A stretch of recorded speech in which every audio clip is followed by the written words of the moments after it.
Son las 6 de la mañana con 57 minutos. Gracias como siempre por dispensarnos su compañía. Diario El Telégrafo en esta mañana nos trae noticias importantes. El exceso de candidatos incidió en la baja votación. Un análisis de lo acontecido el domingo anterior. 73 de los 221 aspirantes a las alcaldías obtuvieron triunfos con menos del 35% de los sufragios. Esto marca ciertamente un elemento a discutir, a analizar respecto del resultado electoral. Además, el nuevo alcalde de Quito convoca a sus antecesores. Jorge Yunda dijo que se asesorará con exalcaldes. Ha invitado a los exalcaldes de la ciudad a conformar un equipo asesor de quien dirigirá de hoy en adelante el gobierno de la ciudad. Y finalmente, embajador de Guaidó entregó sus credenciales. El presidente de la República recibió las cartas de este embajador reconocido a nombre del presidente de Venezuela, Juan Guaidó, con las de otros 10 diplomáticos. Estas y otras informaciones esta mañana nos trae Diario El Telégrafo. Les recomendamos que ustedes consigan su ejemplar. La fiscal general encargada Ruth Palacios anunció a través de su cuenta de Twitter el inicio de una investigación para esclarecer el supuesto financiamiento del gobierno venezolano y de una cadena televisiva extranjera al Instituto de Pensamiento Político y Económico Eloy Alfaro del Ecuador, un organismo creado en el gobierno del expresidente Rafael Correa. Según informó el presidente Lenín Moreno en el mes de agosto de 2018, este instituto recibió una transferencia desde el Banco de Desarrollo Económico y Social de Venezuela por $281,000 a una cuenta del Banco de Desarrollo de Ecuador. Esta cuenta habría servido para pagar el trabajo de sus integrantes. Y sobre este tema, el secretario anticorrupción Iván Granda informó que presentará una denuncia ante la Fiscalía General del Estado para que se inicie una investigación sobre los fondos que recibió por parte de Venezuela el expresidente Rafael Correa a través de este llamado Instituto de Pensamiento Político y Económico Eloy Alfaro.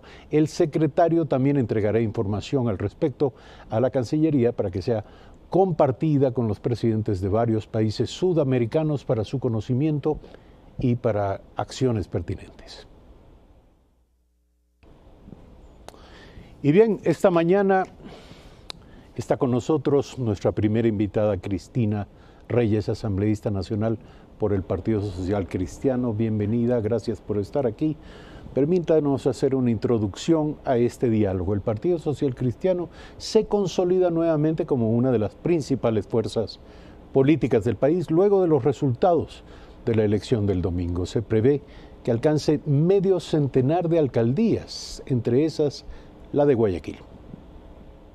Uno de los ganadores de la elección de este domingo 24 de marzo es sin duda el Partido Social Cristiano, que obtuvo preliminarmente 8 de las 23 prefecturas del país. Hasta el momento la tendencia confirma victorias en las provincias de Esmeraldas, Imbabura, Los Ríos, Guayas, Santa Elena, Bolívar, Cañar y Pastaza. Sin embargo, el que podría ser considerado el principal motivo de celebración para esta organización política es haber alcanzado nuevamente la alcaldía de Guayaquil con Cynthia Viteri por todo lo que representa económica y políticamente la ciudad. En el mismo punto geográfico, la prefectura del Guayas. El alcalde saliente Jaime Nebot, en una carta que hizo pública a través de la red social Twitter, aseveró que el mensaje del partido fue privilegiar la ideología de la prosperidad de los ecuatorianos por sobre las ideologías y partidos individuales. Además, mencionó que se obtuvo 50 alcaldías, aunque reconoció que 5 aún no son oficiales, lo que significa la más alta votación del país. A diferencia del PSC, creó organización política que disputaba espacios en la misma línea ideológica, puede ser catalogada como una de las perdedoras. Apenas pudiera alcanzar en Guayas 3 alcaldías. Néstor Aguilera, Telediario. Cristina Reyes, lo habíamos dicho, nuestra invitada esta mañana. Buen día, gracias por estar aquí. Un balance preliminar sobre lo acontecido, más allá del optimismo, las declaraciones, digamos, que caben después de un resultado como este. ¿Qué ha pasado en el Partido Social Cristiano? ¿Se consolida como una fuerza básicamente de dominio, de predominio regional en la costa ecuatoriana? Adelante, buen día. Eduardo, buenos días a los ecuatorianos que nos están escuchando, con mucho agradecimiento y con mucho compromiso por este triunfo electoral. Yo diría que nos convierte a las 6 y aliados en la primera fuerza política del país. Comparto las palabras del alcalde Jaime Nebot. Son cerca de 7 prefecturas, cerca de 50 alcaldías y peleando algunas. Y también si uno suma el consolidado de votos, tanto en las provincias, las provincias del Ecuador que se obtuvo el triunfo, como los candidatos que no llegaron, pero llegaron a posiciones interesantes, en esa suma de votos nos convierte en la primera fuerza política del país. Y lo que sigue, por supuesto, es lo que ha caracterizado a un modelo de gestión, de progreso, de bienestar, que pondera el desarrollo social de los ecuatorianos, es que estos compromisos se vuelvan realidad. Y en eso vamos a trabajar pues fuertemente. ¿Usted diría que esto ha terminado de dirimir la disputa del liderazgo de la derecha ecuatoriana que mantenía con el partido Creo? Es que yo no considero que tengamos que cerrar estas elecciones en aquella entelequia de izquierdas o de derechas. Los ciudadanos ecuatorianos no lo hacen en función a ideologías que en muchos casos están caducas, si uno se los pone a analizar detenidamente. La gente vota por sí misma, la gente vota porque quiere un mejor futuro para su familia, para su comunidad, porque encuentra en ese líder político o en ese partido político compromiso, respaldo, porque encuentra una posibilidad de mejorar. Y eso luego se transfiere en la confianza o el respaldo que lo dan los ciudadanos a través de las urnas, en esa expresión democrática que son las elecciones en el Ecuador. Ciertamente, podríamos discutir la verdadera vigencia de estas categorías, izquierda, derecha, pero más allá de eso había una disputa cerrada con el partido Creo.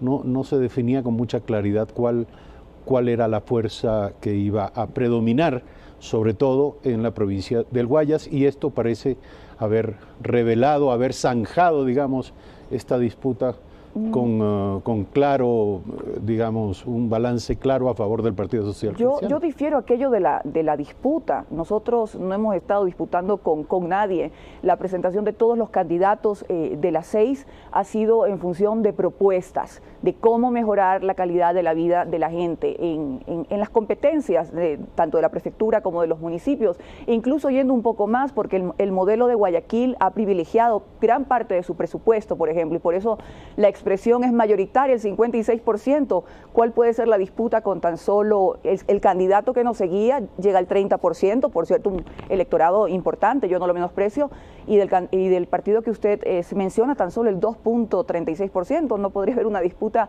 allí.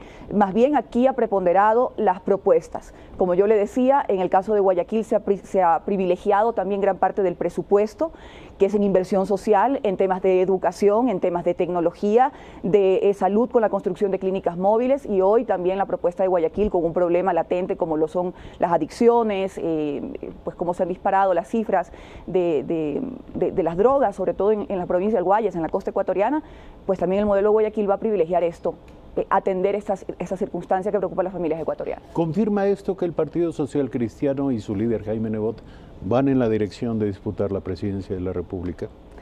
Creo que la aspiración de una organización política, más allá también de obtener estos resultados importantes, insisto, que nos llenan de alegría y también de compromiso en todo el país, las 6 y sus aliados, es por supuesto también aspirar a la presidencia de la República, a dirigir un país a través de postulados y principios claros, de una oferta, de una propuesta de integración y una mirada en desarrollo económico y en estas áreas. Ahora, ya hay una voluntad confirmada de parte de Jaime Nebot de hacerlo. El alcalde Jaime Nebot considero que es la persona más preparada para dirigir al Ecuador. Una persona aprobada, usted, pero lo considera él. Una persona con experiencia. Él sabe, por supuesto, su valía, pero yo sí tomo en medio de la algarabía, de los aplausos, por supuesto, es bonito también celebrar en cierto momento los triunfos obtenidos, aunque con prudencia. Él ha tenido mucha prudencia también, aunque él sabe que es una persona preparada, con un liderazgo que se ha reflejado y irradiado a nivel nacional, y por eso es que él ha comprometido también que toda la experiencia y todo lo que ha desarrollado en la ciudad de Guayaquil lo va a replicar en otras ciudades y en otras prefecturas que así lo consideren en estos años en los que también se va a encargar de esta gran fiesta del Bicentenario de Guayaquil. Y sí, yo considero que él es nuestra principal apuesta para la presidencia de la República, pero él con tanta prudencia ha dicho que él mismo tiene también que en una mirada introspectiva convencerse de que no es solo llegar a una meta, sino estar completamente seguro de que se va a transformar para bien la vida de la gente. Y yo celebro analizando el resultado electoral, si me permite, al margen de cualquier apasionamiento, hay una victoria clara en la costa ecuatoriana y en importantes provincias costeñas, Esmeralda, Guayas, Los Ríos, Santa Elena. Pero en la sierra ecuatoriana, solamente en Bolívar y Cañar, sigue siendo el Partido Social Cristiano una fuerza fundamentalmente de la costa ecuatoriana. No termina de penetrar en la sierra como para pensar que tiene posibilidades ciertas de disputar la presidencia de la República, su candidato. Pues es un trabajo que hay que continuar. Por supuesto que ahora vendrá también un análisis de qué ocurrió en algunas provincias en las que hubo cuadros muy importantes, con liderazgos muy importantes, y hay que continuar trabajando. Al final del día la expresión de los ecuatorianos es respetable, pero varía también en las siguientes elecciones. Y para nosotros es muy importante también, vea Eduardo, y considero que Bolívar, Cañar, también en Pastaza con nuestros aliados, son expresiones importantes, diversas. Esa hegemonía absoluta de cierto partido que haciendo trampas, utilizando recursos públicos, se llevaba adelante como se iba con todo, se acabó.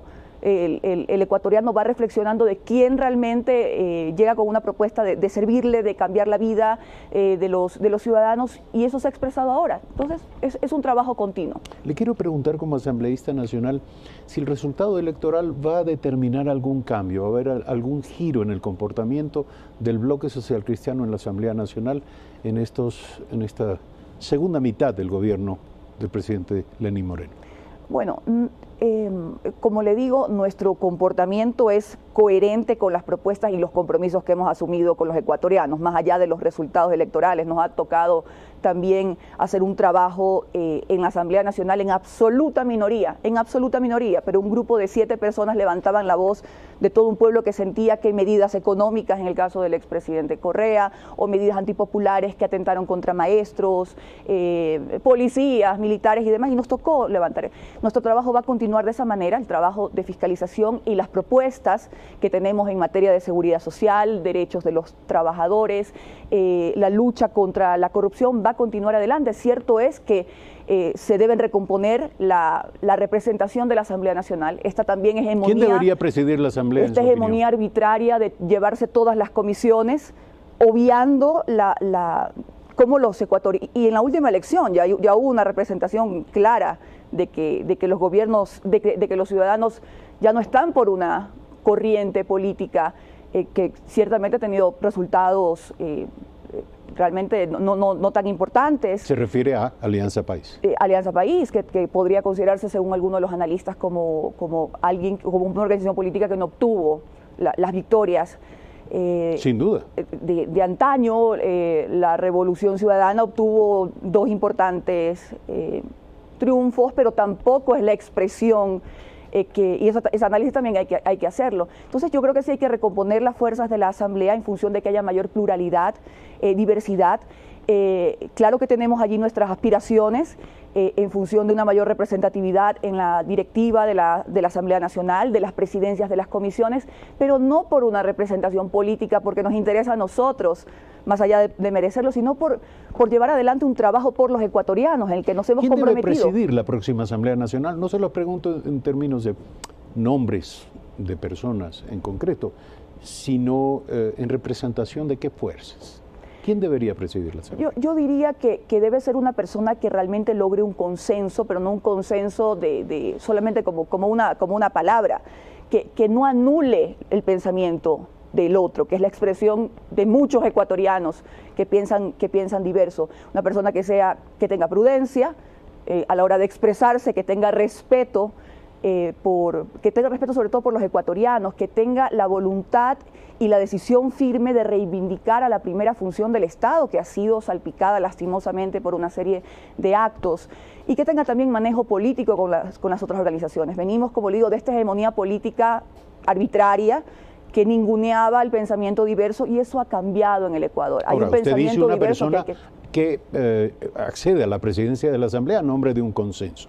¿Ese consenso en función de qué acuerdos? ¿Cuáles son los grandes temas que usted considera deben ser materia de acuerdo? Sin duda, en materia económica, aunque esto la dirige el gobierno, pero recordemos que también, y la Asamblea pasada tuvo gran responsabilidad en la debacle económica a través de esa generación de impuestos que por el déficit del gobierno, por su despilfarro, por su corrupción, siempre veía en el ciudadano, en la empresa privada.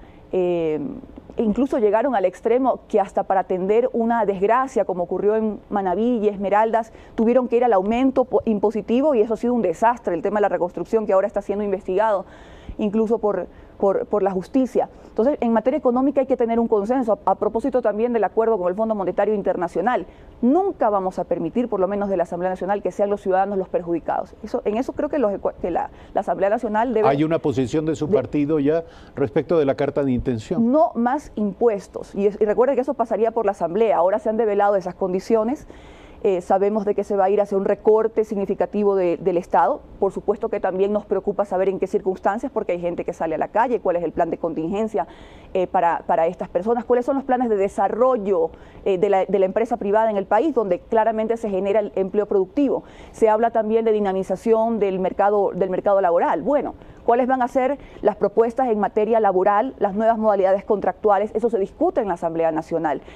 Por supuesto también que los temas anticorrupción, que todavía la gente tiene mucha desazón, y ahora mismo se planteó también en la Asamblea procesos de fiscalización también al gobierno actual, porque no se pueden bloquear los procesos de fiscalización, vengan de quien vengan, sean a quien sean. Entonces la Asamblea Nacional tiene que reivindicar su función para la que hemos sido electos, por lo que representamos a los ecuatorianos, un trabajo legislativo serio en materia en desarrollo económico, social, y por supuesto también en la lucha contra la corrupción. Gracias, Cristina Reyes, asambleísta nacional por el Partido Social Cristiano, integrante de la Comisión de los Derechos de los Trabajadores y la Seguridad Social, esta mañana en Primera Impresión. Muchas gracias. Gracias a ustedes también por seguirnos. Hacemos una breve pausa. Al regresar, Juan Zapata, candidato a prefecto de Pichincha por la izquierda democrática, quien demanda que se examinen los resultados de las elecciones hasta ahora dados a conocer. Ya volvemos.